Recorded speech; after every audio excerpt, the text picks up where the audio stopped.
Hello दोस्तों, आज की कहानी मुझे भेजी है कृष्णा ने।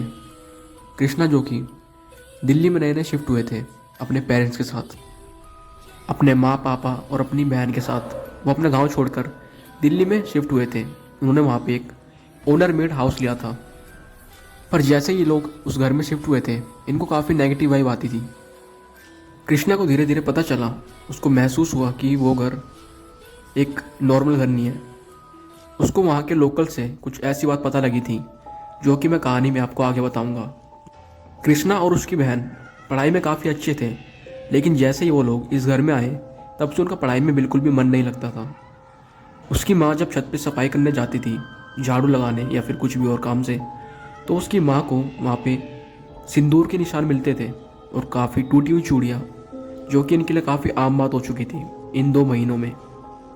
कुछ दिनों बाद इनके मम्मी पापा किसी काम से किसी रिलेटिव के यहाँ पे गए थे। घर में सिर्फ कृष्णा और उसकी बहन थी, जो कि रात के समय पढ़ाई करके सोने ही वाले थे। तभी उनको छत से एक आवाज़ आती है, जैसे कोई छत पे काफ़ी तेज़ कूद रहा हो और फिर ज़ोर से भाग रहा हो। ये लोग अचानक से सोचते हैं, यार इस टाइम छत पे कौन होगा। दोनों भाई बहन काफ़ी हिम्मत करके छत पे जाते हैं, लेकिन ये देखते हैं कि छत पे कोई भी नहीं था, सिर्फ टूटी हुई चूड़ियाँ और ज़मीन पर बिखरा हुआ सिंदूर। इसके अलावा छत पर कुछ भी नहीं था। दोनों भाई बहन ये देखकर नीचे आ गए। ये लोग रात को सो रहे थे। तभी रात के 1 बजे इन्हें छत से फिर से आवाज़ आती है, लेकिन वो आवाज़ इस बार किसी के भागने की नहीं थी। इस बार वो आवाज़ किसी के चलने की थी, जो कि पायल पहन के ऊपर चल रहा था। लेकिन धीरे धीरे वो पायल की आवाज़ इनके कमरे की तरफ आती गई। इनको ऐसा लग रहा था कि कोई छत से इनके कमरे की तरफ नीचे आ रहा था, उस पायल की आवाज़ करते हुए। ये लोग दोनों भाई बहन काफ़ी ज़्यादा डर चुके थे।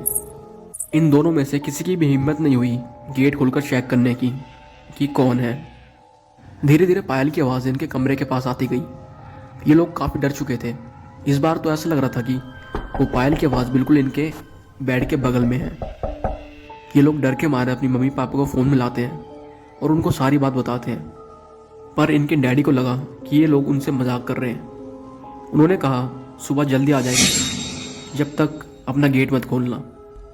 उन्होंने कॉल कट कर दिया और उसी वक्त रूम के बाहर वो आवाज़ और भी तेज़ हो गई और गेट के नीचे से एक परछाई दिख रही थी, जो कि साफ ऐसा लग रहा था कि कोई औरत खड़ी है, जो कि इनके इंतज़ार में है ये लोग कब गेट खोले और वो औरत इन पे हमला कर दे। ये लोग काफ़ी डर रहे थे। ये लोग बस अपने घर वालों का इंतज़ार कर रहे थे कि कब इनके मॉम डैड आए और ये सब ख़त्म हो। लेकिन जैसे सुबह के 4 बजते हैं, वो परछाई वहाँ से हट चुकी थी इनके गेट के पास से, और उसके बाद ही इनके मॉम डैड आ चुके थे। ये लोग उनको रोते रोते सब कुछ बताते हैं।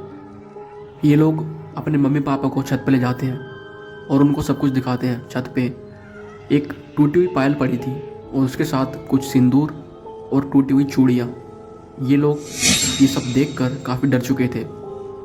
इनके घर में जो हल्ला गुल्ला हो रहा था, ये सब देखकर इनके पड़ोसी भी इनके घर के पास पहुंच चुके थे। तो उनके मम्मी पापा उन पड़ोसी को बताते हैं कि हमारे साथ रात को ऐसा ऐसा हुआ और छत पर कुछ सिंदूर और किसी औरत के पैरों के निशान और पायल पड़ी है। तो उनमें से एक आंटी बोलती है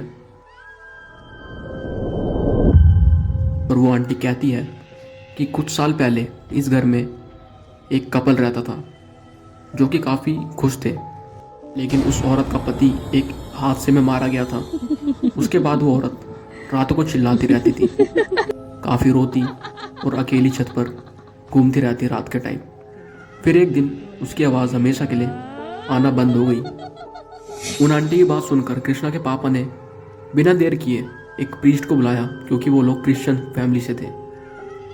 जैसे ही प्रीस्ट आते हैं, वो देख के समझ जाते हैं कि इस घर में क्या प्रॉब्लम है। वो छत पर जाकर कुछ पानी छिड़कते हैं और बोलते हैं कि आज के बाद तुम्हारा घर सेफ है। उस दिन के बाद से ये लोग उस घर में सही से रहते हैं, लेकिन कृष्णा को आज भी लगता है कि उस घर में उनके साथ कोई और भी रहता है, जो कि अपने होने का एहसास अभी भी कराता है।